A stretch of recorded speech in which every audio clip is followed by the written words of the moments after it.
At 4 o'clock in the morning on June 3rd, two men arose in Florida. They began preparing for their day's work, as they had since June a year ago. Jim McDivitt, command pilot of Gemini 4. Ed White, pilot in the right seat. For the next few hours, they would systematically progress toward launch. The steps were now a normal routine. They had done them again and again. They had practiced flying Gemini 4 in a simulator. They had practiced emergency aborts. They had their temperature and blood pressure taken. One day in St. Louis, as part of the 1,001 things the crew did, McDivitt disassembled the locking mechanism of the spacecraft hatch. Later today, that would become important. But it was now June 3rd. A year had ended for these men. A year devoted to a single goal, flying a 4-day mission in Gemini 4.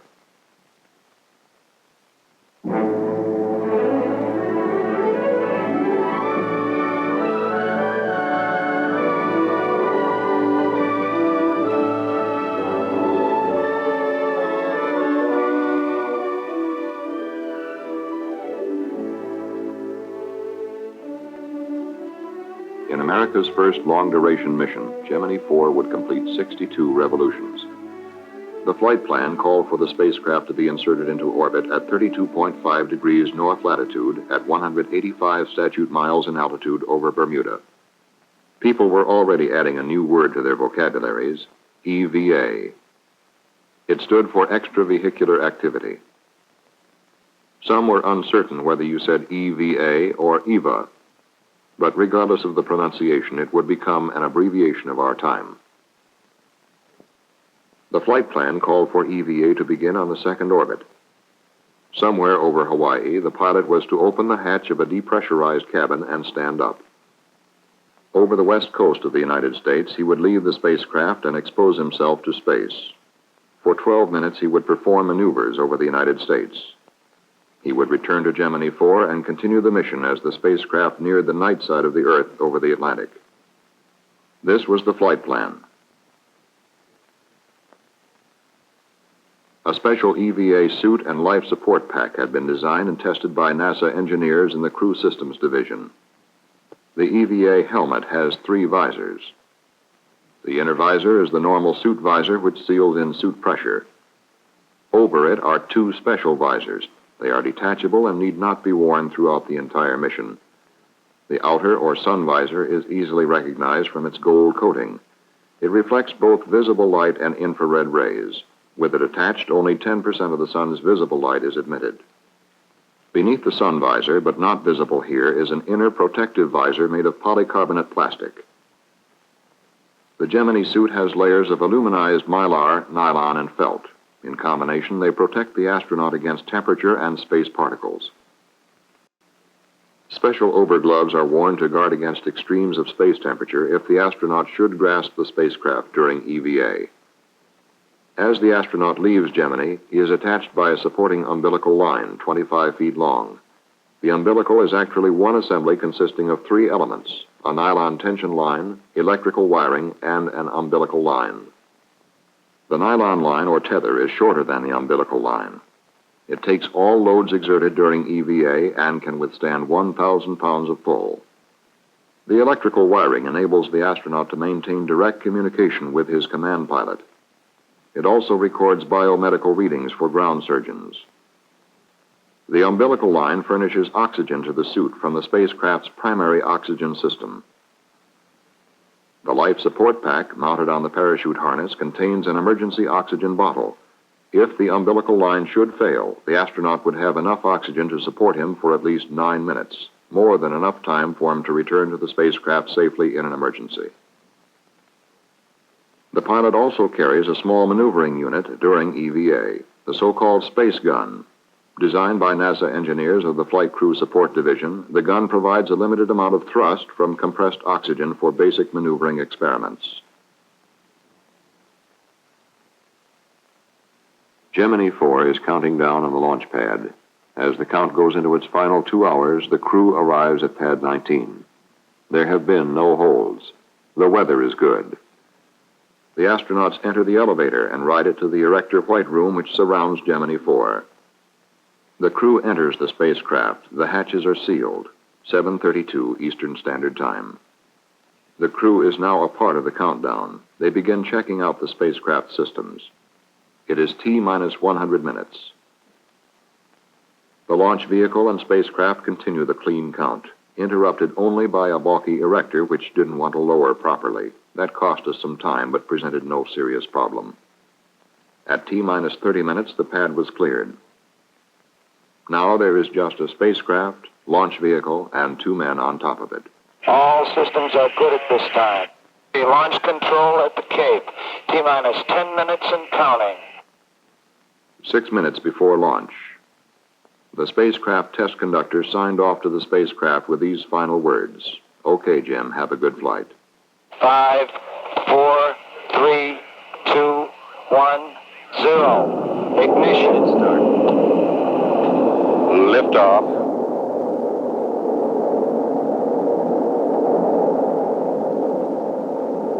At 10:16 Eastern Standard Time, Gemini 4 was on its way. We have a roll program initiated.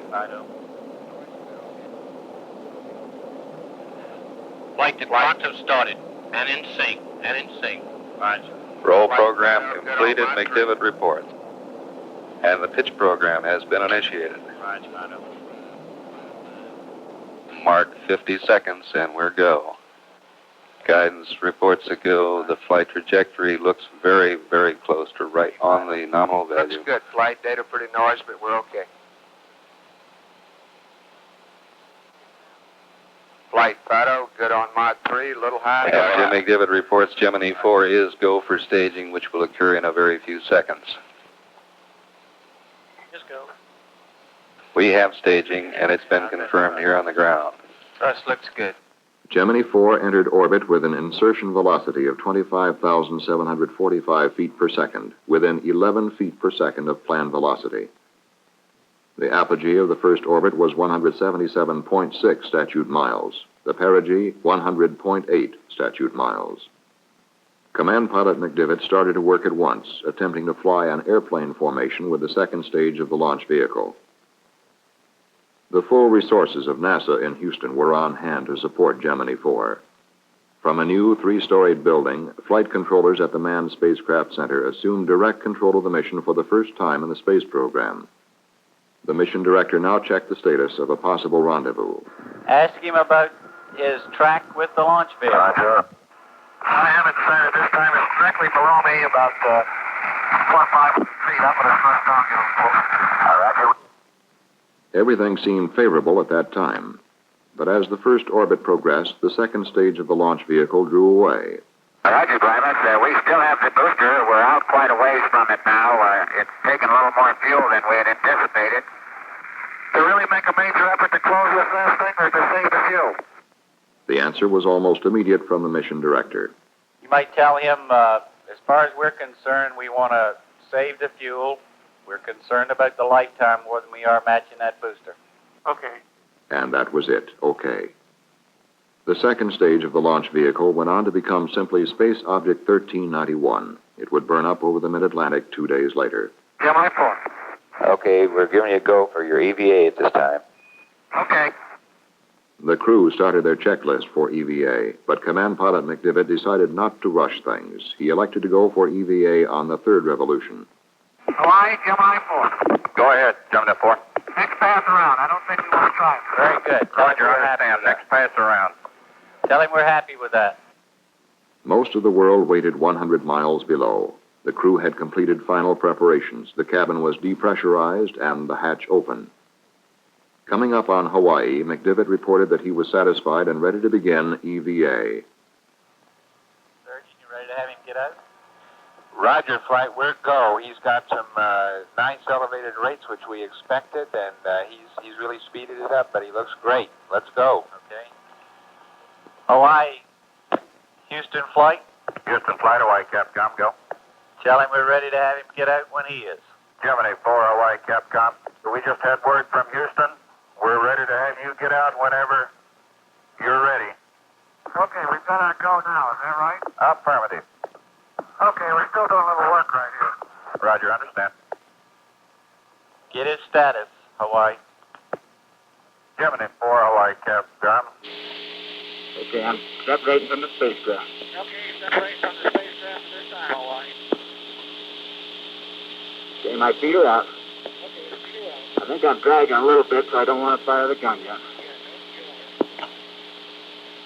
Okay, I'm out. Okay, he's out. He's close free.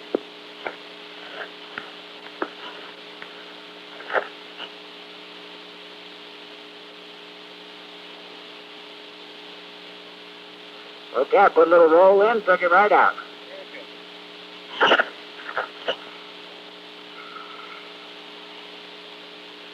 Am I in your view, Jimbo?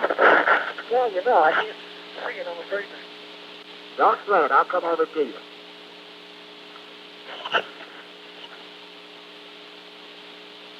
Yep, then there's your cloud. Now we just let it go.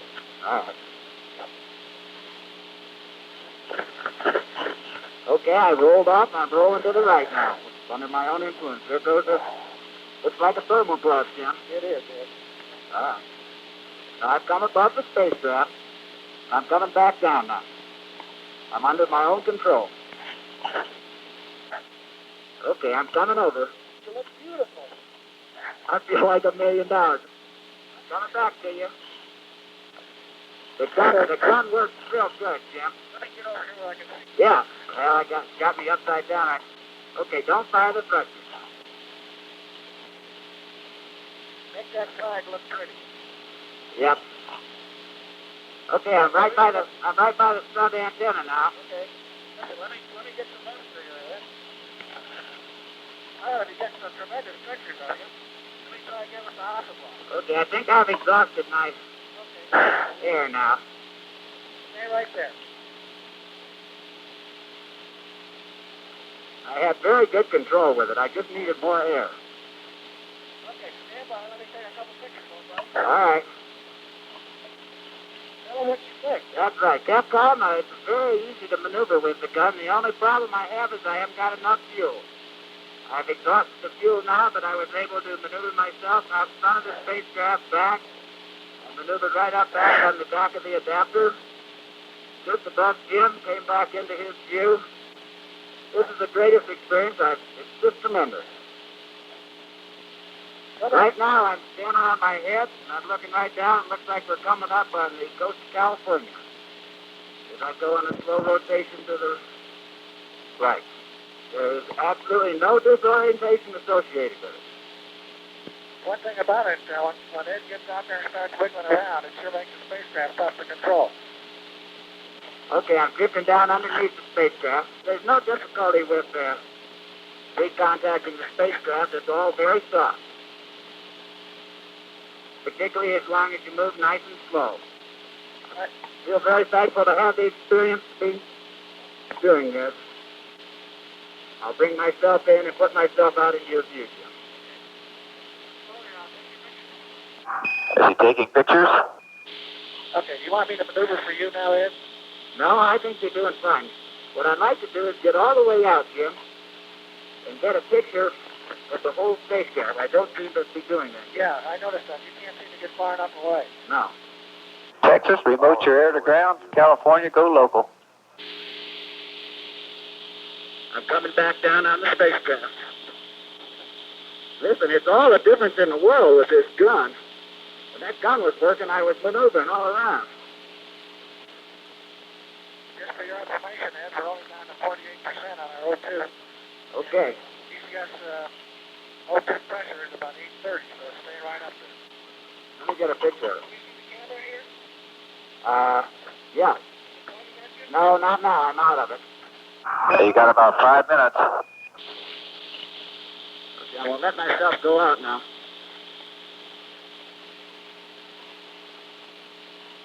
Gemini 4, Houston. You know, Ed, the thing about the reference you were talking about looks like it's to your right. Hey, you don't even need one. Gemini 4, Houston, Capcom. Guys, this is Jim. What, got any message for us? The flight director says get back in. Okay. One. Where are we over now, Jim? No, we're coming over the west there. They want you to come back in now. Back in? Back in. Roger. We've been trying to talk to you for a while here. Coming in. You got about 4 minutes till Bermuda LOS. History will record that Command Pilot McDivitt opened the hatch at 2:42 Eastern Standard Time. And a little after 3 o'clock along the eastern seaboard, Pilot White had opened up a new frontier for Americans to explore. In 21½ minutes, EVA was completed. Inside the spacecraft, the crew was faced with a problem. The hatch would not close. That day in St. Louis, when McDivitt took apart the locking mechanism, now paid off. The hatch finally closed. The cabin was repressurized, and the mission settled back into its 4-day cycle. The crew was busy stowing the extra equipment. What'd you say, Gus? Said he's busy and he'd rather not talk to us. Roger. America settled back into its daily routine. TV and radio returned to their regular programs. News reporters and editors concentrated on other stories. Like their earthbound counterparts, the crew settled down to working, eating, sleeping. But most of us have not flown in orbit. It might seem that 2 men in space for 4 days have considerable time hanging over them. What is it like? Your basic job is that of a space test pilot. And like all test pilots, you must follow a careful routine. Each spacecraft system must be checked out on a planned schedule. You verify your readings with ground control. It goes like this. Roger, give me your status. Can you give me your battery readouts, please? Roger, stand by. They're coming. Gemini 4, you can turn your your secondary pump A off. Your evaporator to normal. Your radiator looks good. Roger, evaporator normal and secondary pump A off. Secondary looks good. Okay. In the past, an astronaut stuck very close to the basic job of flying a mission, performing as many simple experiments as his flight plan permitted. But the 4 days of Gemini 4 gave Command Pilot McDivitt an opportunity to live in space and plan work on a scale impossible before. His flight plan included 11 onboard experiments. For convenience, they may be roughly divided into medical, measurement, and photographic categories. There were 3 medical experiments: in-flight exercise, in-flight phonocardiogram, and bone demineralization.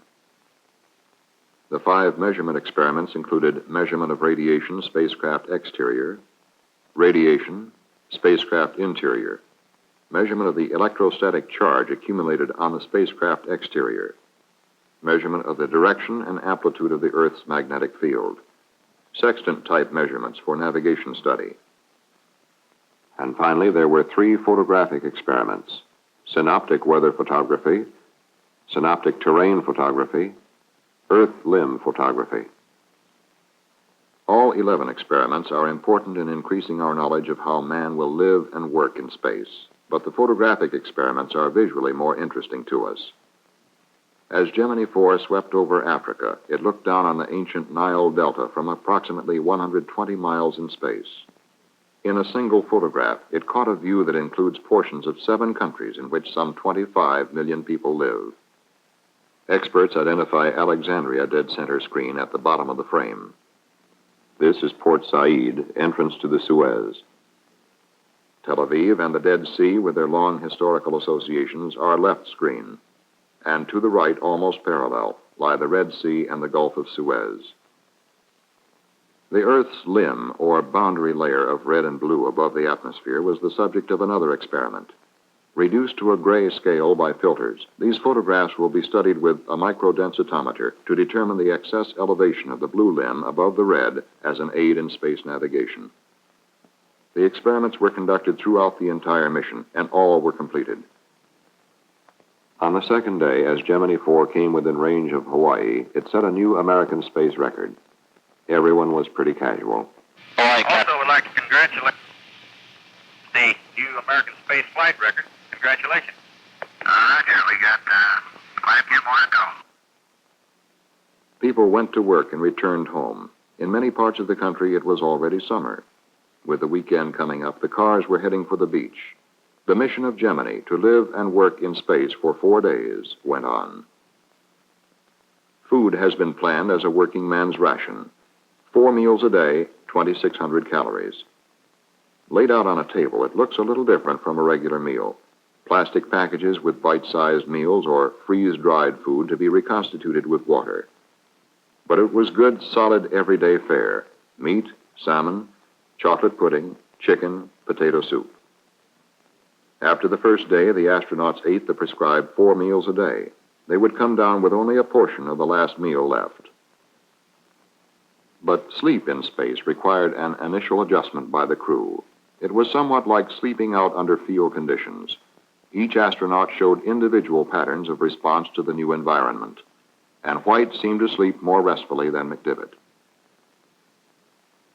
During the final 2 days of the mission, Command Pilot McDivitt took a series of formal and informal motion picture shots with a 16-millimeter camera mounted at the pilot's window.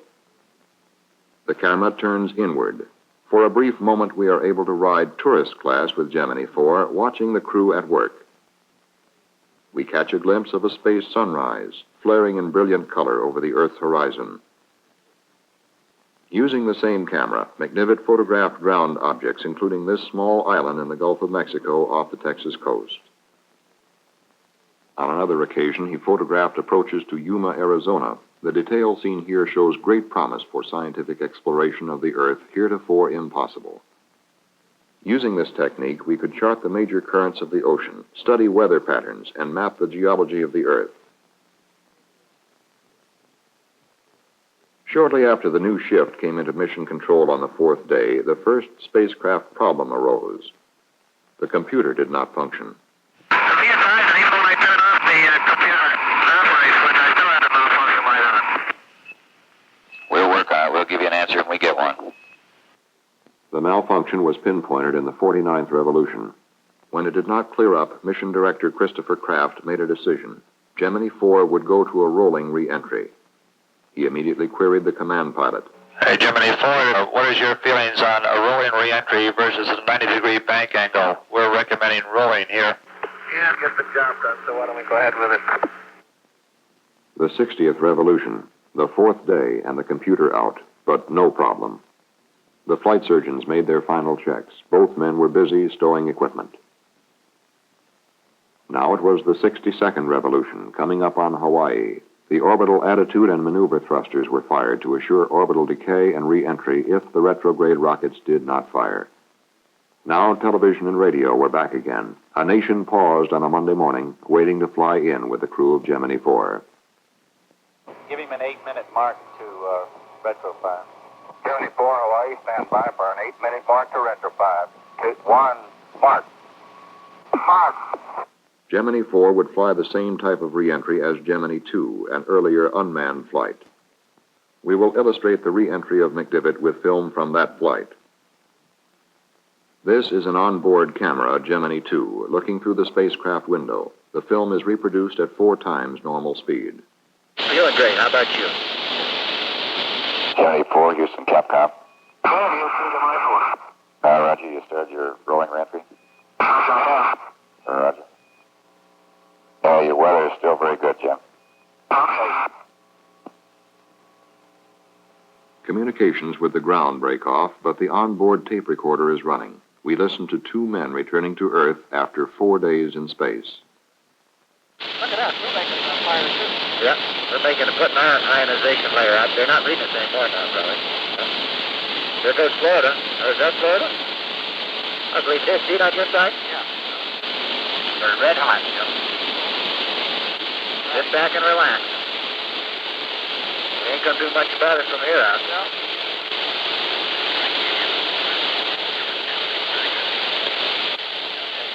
Get ready for the cheek, Ryan.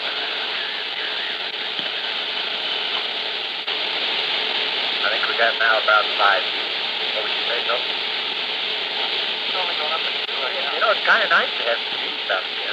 It is. It's making me dizzy going around in circles. Look at the paint coming off my window. Roger, Christopher.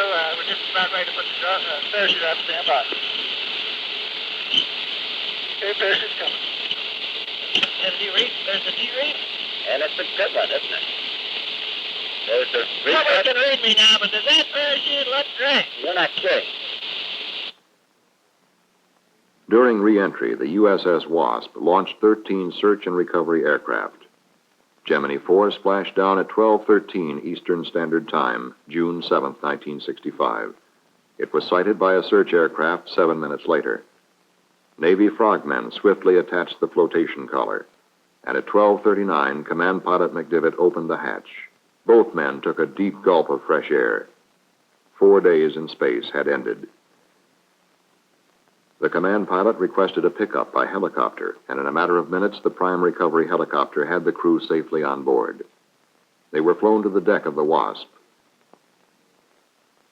Admiral William McCormick, commander of the Western Atlantic Recovery Forces, and his staff offered the first formal congratulations on the flight. The crew then walked to the carrier elevator, bound for their physical examination. A long series of physical examinations would follow in the days ahead. The condition of both astronauts was excellent. While the doctors were examining the crew, another group of men were scrutinizing other data just as closely. The engineers who designed the spacecraft and solved the problems took a hard look at what happened. They analyzed miles of coded tape which spell out each detail of the mission. The results were more than a demonstration of man's ability to go into space and return. Gemini 4 was a major advance in manned spaceflight operations, the first time two men had spent 4 days in space. The crew, eating, working, sleeping in space, demonstrated that man can perform a number of functions in the exploration of space in a properly controlled environment and suffer no significant ill effect from extended spaceflight. Colonel White demonstrated that an extravehicular astronaut could travel in a precise manner from point to point. For the first time during an extravehicular activity, the spacecraft was flown with steady control by its command pilot. Colonel McDivitt also performed re-entry under manual control, further evidence that man can circumvent problems which arise by carrying out a primary operation in a straightforward manner. Gemini 4 was an encouraging landmark in relation to the future objectives of both the Gemini and Apollo programs.